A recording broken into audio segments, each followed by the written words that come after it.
To the second segment of the show for today. The topic is gender harassment in the public arena, and we are talking to Alana McLaughlin, who has been giving us some information about her background, her education, and some of the other things that led her to us this morning to talk about this very, very important topic, gender harassment. Now, Alana, earlier you talked about gender harassment, and you defined gender harassment, and I think you laid down a good foundation for the information that you are about to give us. Now let's continue that information dealing with gender harassment and some of your attitudes in reference to that. Well, if you just started watching the show, in the first segment I previously talked about how gender relation can be bullying, famously known as cyberbullying, and another form of being able to do cyberbullying is this, which is an iPod Touch. It has all these features, and you could text people, and this can send pictures.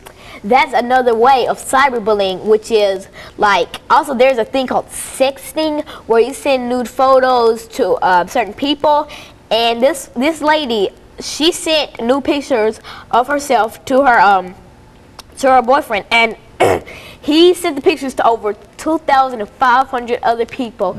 So she went to a girl's funeral who had committed suicide, and when she came home, she did it herself. She hung herself in the closet. So you could see how cyberbullying and gender harassment can ruin somebody's life, especially in high, middle, and elementary schools.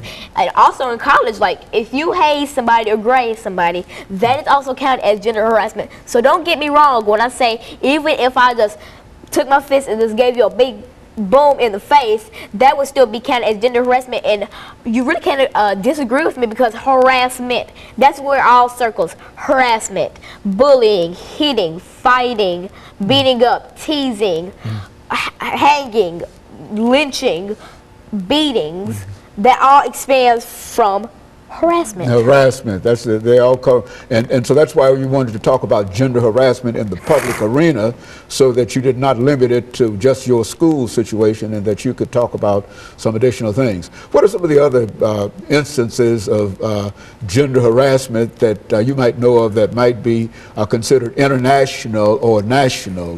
The Coney situation, or perhaps Emmett Till situation. Let's start talking about that as a form of gender harassment. The Emmett Till situation. Start that off for us. Well, Emmett Till, if you didn't know, was a 14-year-old boy who was born in Chicago but moved to Mississippi with his uncle Mose Wright. And the famous case was that he died on August 28th, 1955 from, he was pistol whipped, beaten on his hips and back. His eye was dislodged from the socket, and they put a this all expanded from one stupid incident, and when I say stupid, I mean stupid incident. Okay, so Emmett Till was supposed to go to church on a Sunday, August 27th, which is also my birthday, and he was 1955. He was supposed to go to church that day, which was a Sunday. So matter of fact, no, it was August 28th, I think. Yeah. So he and his cousin Curtis went down to this man named Roy's shop, and they played checkers outside of the store. So when they went into the store, Caroline, her name, there was a lady, Caroline, who was in the store, and she was attending the store because her husband Roy had ran the store. Okay, so Emmett goes out and plays with his cousin Curtis. He was playing checkers, so Curtis dares him to go over there and talk to Caroline, because Emmett had told Curtis that he had experience with white women and that he had a white girlfriend, Caucasian. So he went to the store and supposedly took Caroline by the hand and said, "Baby, go on a date with me. I have experience with white women." So Caroline was so traumatized by this event that she went home and told her husband Roy, and Roy got his half-brother J.W. Washington, and they went down to Mose Wright's home, Emmett Till's uncle. So what they did, they kidnapped Till, and Mose Wright was awake at the time, and J.W. threatened him, saying that if he told anybody about this incident, that he would be murdered too. So they took Emmett and to a slave plantation barn in Drew, Mississippi. So they went down there and they beat him, gouged out his eye, mutilated his face, pistol whipped him. They broke his he had been shot right here, right above the ear, your left ear, and he had also been very brutally beaten. His skull was, I think, cracked a little bit.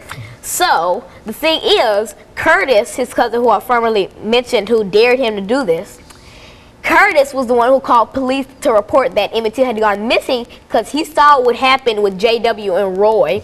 So they didn't know he was awake, but he witnessed everything that happened to his cousin.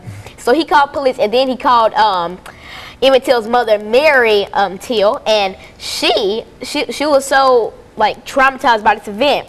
So 3 days later, 2 boys who went fishing in the Tallahatchie River found Emmett's mutilated body. And his funeral, there were over 10,000 people who attended his funeral, and there was an open casket which showed his mutilated face, and he only had one eye left.